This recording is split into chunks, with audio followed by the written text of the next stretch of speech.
Hey guys, welcome back to the Readers. I hope you are having an amazing day. Let's get right into the stories. The first one is an entitled People Story. What would you do if a power-hungry HOA president blocked your contractor during an emergency repair and slapped you with a $250 fine? Most people would argue, but I did something much better. Did you know you can legally trap an entire neighborhood if they're using your private road without a contract? I pulled out a 15-year-old deed that changed everything. And you won't believe the panic that set after I sent one certified letter.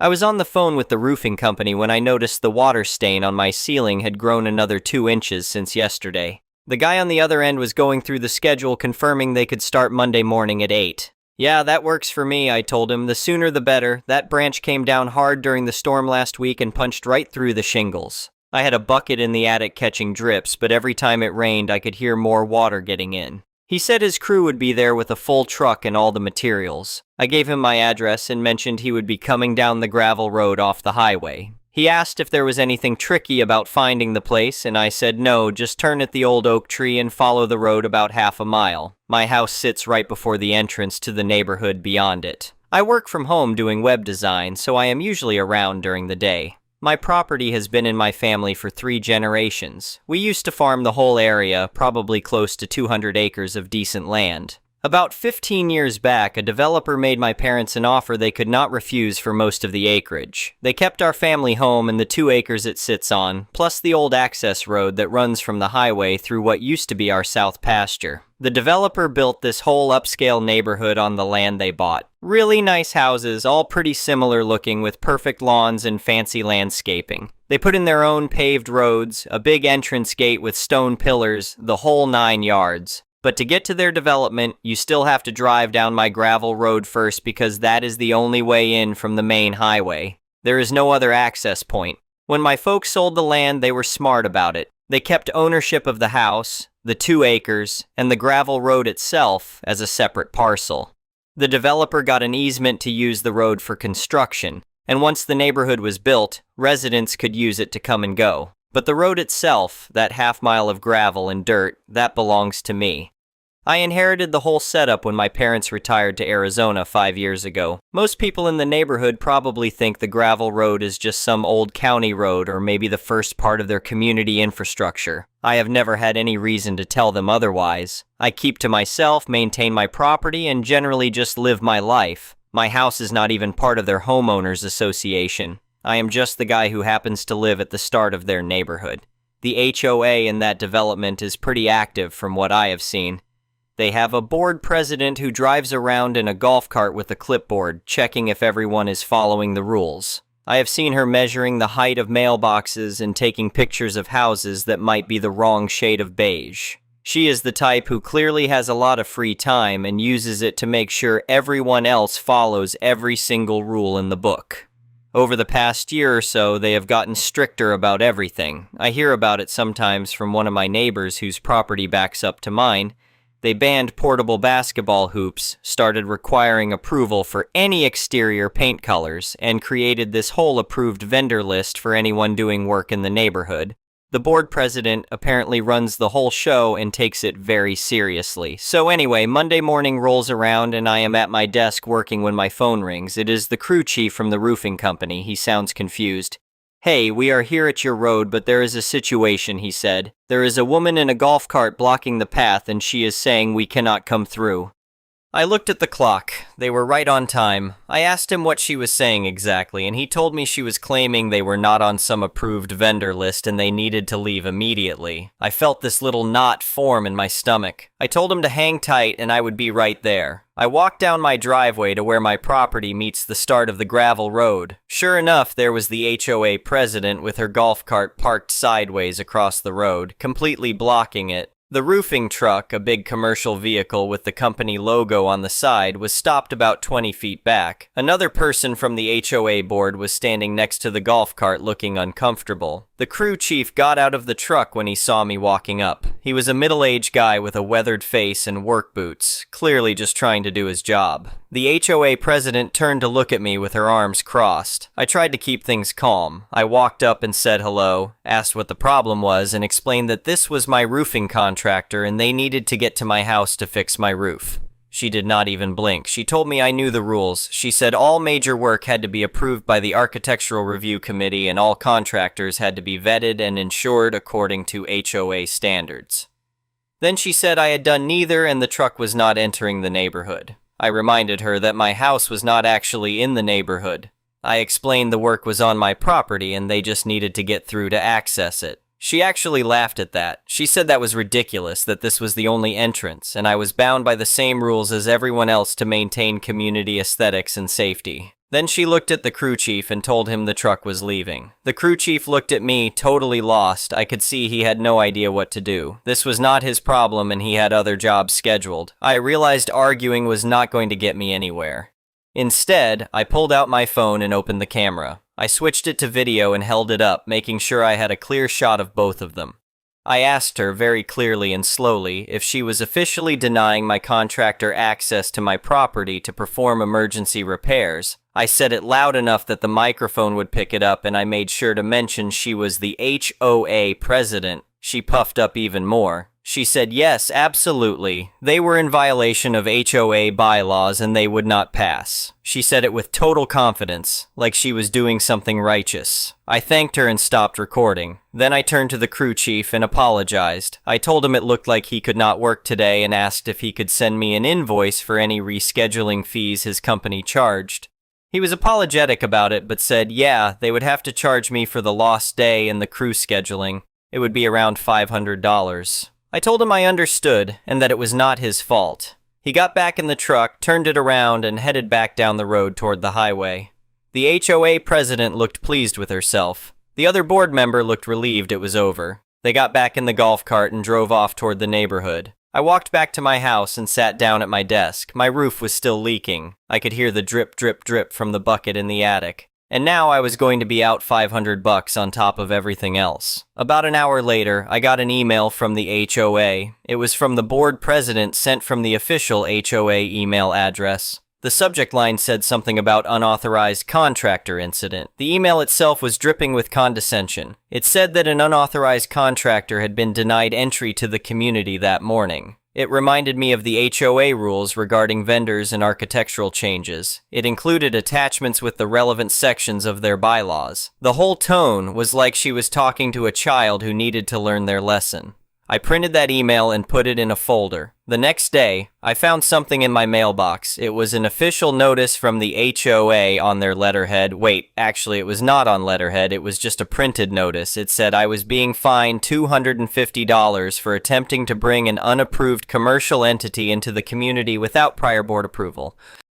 I stood there in my driveway holding this notice, looking at the number, $250 for trying to get my roof fixed on my own property. I went back inside and looked up at the ceiling. The water stain was still there, still growing. I looked back down at the fine notice in my hand, and then I smiled. See, what the HOA board president did not know, what nobody in that neighborhood seemed to know, was that they had just made a very expensive mistake. They had interfered with my property rights. They had cost me money. And they had done it all on land they did not own. I got to work. First, I printed out the condescending email from the board president. I put it next to the fine notice. Then I went online and downloaded the invoice from the roofing company. It showed the $500 rescheduling fee, clearly itemized and explained. I printed that too. I went up to the attic with my phone and took clear, detailed photos of the water damage. You could see the wet insulation, the stained wood, the whole mess the leak was causing. I made sure to get shots that showed the extent of it. Then I went to my fireproof safe in the closet and pulled out my property file. This thing was thick, full of old documents that went back decades. My parents had kept everything organized when they did the land sale. I found what I needed: the deed of sale to the developer, the property survey map, and most importantly, the separate deed for the access road. I spread the survey map out on my dining table. It was an official county document, all properly recorded and stamped. I took a highlighter and traced the property lines. You could see the main plot where the neighborhood now stood. You could see my 2-acre parcel with the house. And you could see very clearly the separate parcel that made up that half-mile gravel road. It had its own parcel number and everything. The deed for the road was in my name. It had been transferred to me when my parents moved. It spelled out that I had full ownership and the developer had only been granted a construction easement. Once the construction was done, that easement technically expired. The residents had just been using the road all these years because I had never told them they could not. I sat there looking at these documents and thinking about what had happened. The HOA president had physically blocked my contractor from accessing my property. She had done it on a road that I owned. She had caused me financial damages. And then she had sent me a smug email and a fine about it. I could have just called her up and explained the situation. I could have told her about the road and asked her to back off. But you know what? After that performance with the golf cart and the clipboard, after that condescending email, after being fined for trying to fix my own house, I decided I was going to do this the proper way. I opened up my computer and started drafting a letter. Not an email, a formal letter. I addressed it to the HOA Board of Directors at their official address. I started by acknowledging that I had received their violation notice and their email. I included the dates of both. Then I stated the facts. On the date in question, their representative had illegally blocked access for my licensed and insured contractor. I noted that this action had taken place on a private road, and I included the parcel number. I stated clearly that this was my exclusive property. I wrote that I was attaching a copy of my deed of ownership for the road and the relevant section of the county property survey for their review. Then I made my demands. I wrote that I wanted immediate written rescission of the baseless $250 fine. I demanded reimbursement for the $500 contractor rescheduling fee, for which the HOA was now liable due to the illegal actions of its president. I noted that a copy of the invoice was attached and requested that any payment be made directly to me. But here is where it got good. I wrote that their organization had demonstrated a clear and hostile intent to exert control over my private property. I stated that this left me with no choice but to formalize the use of my road. I wrote that effective immediately, all use of the road by HOA board members, their designated security, or their landscaping contractors for the purpose of accessing the neighborhood was forbidden without a formal access agreement. I mentioned that my attorney would be in contact within 10 business days with a proposed fee and toll structure for their review. I noted that any unauthorized use of my road from that day forward would be considered trespassing and I would pursue all available legal remedies.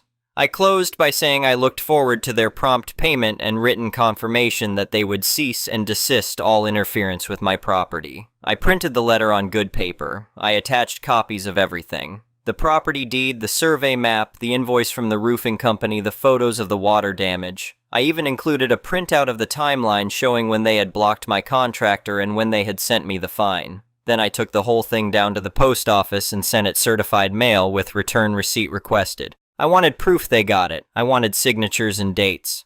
The woman at the post office asked if it was anything important, and I just smiled and said it was property documentation. She processed it and gave me the tracking number. I went home and waited. The certified mail receipt came back 3 days later. Someone at the HOA office had signed for it. I imagined them opening that envelope, pulling out my letter and all those attachments, and starting to read. I imagined the board president getting called into an emergency meeting. I imagined them pulling up the county property records online to verify what I had said. I imagined the exact moment when they realized what they had done. Their entire multi-million-dollar neighborhood was built on land that could only be accessed by a road they did not own. Every single resident who drove to work each morning had been using my private property. Every delivery truck, every landscaping crew, every visitor for the past 15 years had been crossing land that belonged to me. And now they had picked a fight with the person who controlled their only way in and out. I got the first phone call 2 days after they received my letter. I let it go to voicemail. It was the board president, and her tone was completely different. She sounded panicked and overly sweet at the same time. She said there had been a terrible misunderstanding and they were so sorry, and could we please talk about this? I deleted the message. She called again an hour later. I did not answer. She left another message saying they really needed to speak with me as soon as possible and could I please call her back. I did not call back. On the third call, I answered. I let her get about 2 sentences into her apology before I cut her off, politely but firmly. I told her there was no misunderstanding. I said her position had been made perfectly clear when she blocked my contractor and sent me a fine. I explained that, as stated in my letter, all future communication should be in writing, and if they wish to discuss the access agreement, they should have their lawyer contact mine. Then I hung up. The silence after that was beautiful. I went about my day, worked on my projects, and waited to see what they would do next. 2 days later, a FedEx truck pulled up to my house. The driver had an envelope for me and needed a signature. I signed for it and took it inside. The envelope was thick. I opened it up and pulled out the contents. First thing I saw was a check. It was made out to me for $750. The memo line said settlement payment, $750. That was the $500 rescheduling fee plus the $250 fine they had tried to hit me with. Behind the check was a letter on official HOA stationery. It was signed by every single member of the board. The letter was addressed to me and it was quite different in tone from that smug email I had gotten before. They wrote that they sincerely apologized for the incident that had occurred. They acknowledged that their representative had acted inappropriately in blocking access to my property. They stated that the fine had been rescinded and would be removed from all records. They confirmed that the check was full reimbursement for all costs I had incurred. Then came the part I had been waiting for. They humbly requested that I reconsider my position regarding the access road. They assured me they understood it was my private property, and they deeply regretted any actions that had suggested otherwise. They promised in writing that they would never again interfere with my right to access my property or with any contractors I hired.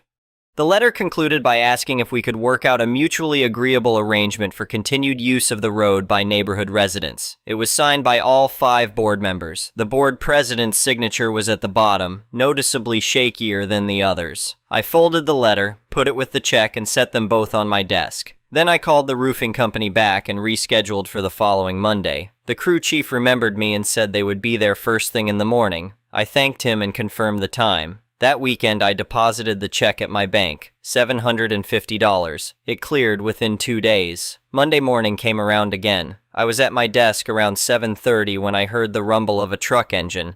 I looked out my window and saw the roofing company truck turning onto my gravel road from the highway. It drove down the road, passing the entrance to the neighborhood. I got up from my desk and walked outside to meet them. The crew chief stepped out and waved. He asked if we were all good this time, and I told him we were definitely all good. His crew started unloading equipment and materials. Within 20 minutes, they had ladders up and were assessing the damage. I happened to glance over toward the neighborhood entrance and saw someone standing near their mailbox. It was the HOA board president. She was out there with gardening gloves on, pretending to do something with the flowers in the bed by the stone pillars. But she was not really gardening, she was watching. She saw me looking and gave this tiny, nervous wave. I nodded back and went inside. For the next 6 hours, I listened to the sound of work being done on my roof. The crew was professional and efficient. They tore off the damaged section, replaced the underlying boards that had gotten wet, and laid down new shingles. By 2 in the afternoon, they were cleaning up. The crew chief came to my door and walked me through what they had done. He showed me photos of the damage they had found underneath and explained how they had fixed it. Everything looked solid. He said the roof should be good for another 20 years at least. I paid them the balance we had agreed on and added a tip for the crew. The crew chief thanked me and said if I ever needed anything else to give them a call. They packed up their truck and headed back down the gravel road toward the highway. I went up to my attic that evening and checked the spot where the bucket had been sitting for over a week. It was dry. No more drips. No more water stains spreading across my ceiling. The repair was done. Over the next few weeks, things settled into a new normal. The HOA board sent me a formal proposed access agreement for the road. It was written by a lawyer and was very carefully worded. Basically, it acknowledged my ownership of the road and requested permission for residents and their guests to continue using it for ingress and egress to the neighborhood. There was no mention of fees or tolls. There was no expiration date. It simply asked for my agreement to allow continued use in exchange for the HOA maintaining the gravel surface and ensuring no residents caused damage to my property. I had my own lawyer look it over. He said it was pretty standard and actually quite favorable to me. It put all maintenance costs on them and gave me the right to revoke permission with 30 days' notice if any problems arose. He suggested I sign it. I did. I sent it back to them with my signature. They countersigned it and filed it with the county along with the property records.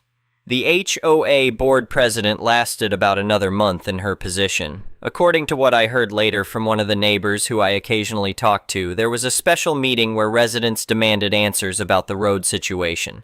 Apparently, word had gotten out about what had happened. The roofing crew chief had told people in town. Some of the other board members had mentioned it to friends. The story spread. When the residents found out their entire neighborhood could have been landlocked because of the board president's actions, they were not happy. There were questions about why the board had not known about the road ownership. There were concerns about legal liability. There were complaints about the confrontational approach. The board president resigned at the next official meeting. She cited personal reasons and said she needed to step back for her health. Everyone knew what that meant. A new president was elected. This one was much more low-key. Within the first week, they sent me a welcome basket with a nice note thanking me for my patience and understanding. The note said if I ever needed anything to please let them know. The whole dynamic shifted after that. The HOA board started asking permission before doing anything that involved coming near my property. Their landscaping crew needed to trim some bushes near the road entrance they called first. A delivery truck needed to park partially on the gravel to unload something. They gave me a heads up. Around Christmas that year, I got a card from the HOA. It had a generic holiday message and was signed by the board. Inside was a gift card to a local restaurant and another thank you note. I never did pursue the toll road idea. I had made my point. They understood the situation now. The power dynamic had shifted completely and permanently. I was not interested in squeezing money out of my neighbors. I just wanted to be left alone to live my life and maintain my property without interference. But the knowledge was there for both of us. I owned the only access to their multi-million-dollar development. Every single person who lived there had to cross my property to get home. Every time someone drove past my house on that gravel road, there was this unspoken acknowledgement of the situation. The former board president moved out of the neighborhood about 6 months later. I saw the moving truck come through one Saturday morning. She did not even look over at my place as they drove past. I was outside doing yard work and I just kept trimming my hedges like it was any other day. Life went on. My roof stayed solid through the next winter and the one after that. No more leaks, no more buckets in the attic, no more water stains spreading across my ceiling. Sometimes I sit on my front porch in the evening and watch the cars come and go down the gravel road. Residents heading home from work, delivery drivers bringing packages, landscaping crews arriving for their weekly maintenance. All of them driving across land that belongs to me, land that I could shut down tomorrow if I wanted to. But I do not want to. That was never the point. The point was respect. The point was understanding boundaries. The point was recognizing that just because you are used to something does not mean you own it or control it. The HOA learned that lesson the expensive way. They learned it cost them $750, their board president's resignation, and a whole lot of credibility with their residents. For years, they had acted like they owned everything around them. They had written rules and enforced regulations and patrolled with clipboards, all while driving on a road they had no claim to. It took a leaky roof and an overzealous board president to teach them that authority only extends as far as your actual legal rights. I still have that folder in my desk. The one with the condescending email, the ridiculous fine notice, the invoice from the roofing company, and the letter I sent them. I keep it as a reminder, not because I am bitter, but because it represents something important. It represents standing up for yourself. It represents knowing your rights and not backing down when someone tries to push you around. It represents the satisfaction of watching someone who abused a tiny bit of power learn that they had no power at all. Every time I see a truck drive down my road to make a delivery to one of those houses, every time I watch a resident come home and wave politely as they pass, every time the HOA sends me their overly friendly holiday cards, I remember what happened. They thought they could block my contractor. They thought they could fine me for trying to fix my own house. They thought they had authority over me. They were wrong about all of it, and now they know it. They know I could shut down their only access road with 30 days' notice. They know their entire community exists at my discretion. They know that the quiet guy who lives in the old farmhouse at the start of their fancy neighborhood is the one person they should never mess with. That is a lesson worth $750 of their money, a new roof on my house, and the peace and quiet I have enjoyed ever since. I got my roof fixed, got paid for my trouble, and gained something you cannot put a price on. Respect. Actual respect, not the fake kind you demand, but the real kind you earn by standing your ground. Best of all, I did it without yelling, without threatening, without any drama. I just used the law, my property rights, and their own arrogance against them. Sometimes the best revenge is not revenge at all. It is just letting people face the natural consequences of their own actions. They blocked my road, they fined me illegally, they acted like they owned property they did not, and then they found out exactly how wrong they were. Now every time it rains and my roof stays dry, every time I hear a car drive down that gravel road, every time I get one of those overly polite requests from the HOA board asking permission for something, I smile. They learned their place. I kept mine. And that is exactly how it should be. The next one is a malicious compliance story. About 10 years ago, I have applied to work at a retail store selling different tech. It is a rather large chain in the UK and can get pretty busy, especially after 5 p.m. or during holidays/sales. When I applied for a job, I wanted to go to computing department, as I was very passionate about different builds and had some experience in building my own PC. Instead, I was temporarily placed on white goods, fridges, washing machines, etc., for training even after I have admitted I know absolutely nothing about them. But no, apparently this knowledge should have been inherited through my genes since I am a girl, so I must know about them and be very good. So I bit my tongue and waited as I needed money and was fresh out of uni. About a few months in, I have realized I am not going to be transferred to the computing department no matter how much I wanted to. My sales were good, but the managers wouldn't budge as they were scared I might advise something wrong. It was the start of a school term and the store was getting petty busy. A couple came in wanting to buy a PC for their teenage kid to game on. I wanted to help them as a fellow gamer myself, but got rudely pulled back by my manager and was told unless we are assigned to a specific department, we are not allowed to help customers or advise them. So he fetched another colleague who carried on assisting the parents. As it was quiet in my department, I was doing some tidying up around the store and heard the colleague trying to sell the parents one of the Apple PCs, saying they will be great for gaming and all professionals use them. At the time, we had a bigger commission from Apple brand. Let me tell you, they are not the best machines for gaming, and if you are into heavier games, they are likely not going to run that well or be incompatible with the OS. I don't know what else the colleague said, but the parents believed him and got an iMac for the kid. The manager was very proud of the colleague and told me to use him as an example of a good sale for the store. I have told him I could have topped it and the customer will come back with a return, but was told again not to go to computing department. Cue malicious compliance. A few days later, it was a busy day in the store, especially PCs due to back-to-school sale. A few people were off sick due to being overworked, so the computing department had like 2 people on the floor, including the work colleague who sold the iMac. The parents came through the door with the PC they got, which usually means something broke down or they want to return it. They saw the guy who sold them the PC and started heading his way. He saw them too and decided it is time to go on lunch, leaving one colleague on the floor in the department. The parents are visibly getting angry and try to go to the till, but after being in the queue are told to catch another colleague from the tech department, as we can't process refunds at the till for large items. The parents approach me as I don't have much to do and ask for help. I would be happy to do so, but remembering what the manager said, I had to tell them I can't, as I am not allowed to do anything with the PC department as it is a store policy. The parents approach more colleagues and keep hearing the same excuse. Obviously, they are getting more and more angry, so are other customers who want to buy something but can't, since only people in computing department are allowed to sell stuff for computers. They try to grab the only person on the floor, but he is already busy with other customers and can't assist them, while the other colleague responsible for the sale signed out for the day and the other is late. In about 20 minutes, there's a massive queue by the tills of angry customers demanding to speak to the manager. The poor person at the till has no choice but to fetch the store manager and floor managers due to the amount of angry customers.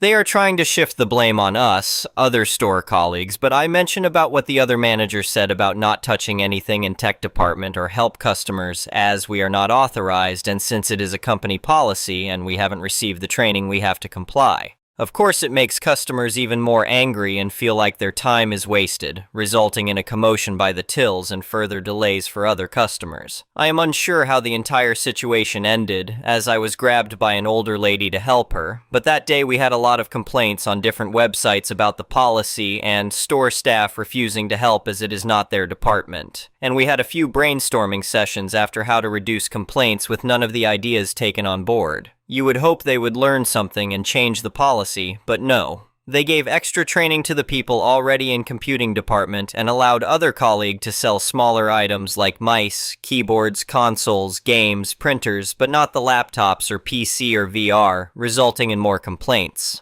Last time I have been there to buy my mum a new laptop, had a voucher. The situation seemed to have stayed the same, as we ended up waiting around 45 minutes for someone to push the sale through. At least I got a chance to complain to the store manager as well, telling him everything I think about that store policy. Anyway, thank you for watching.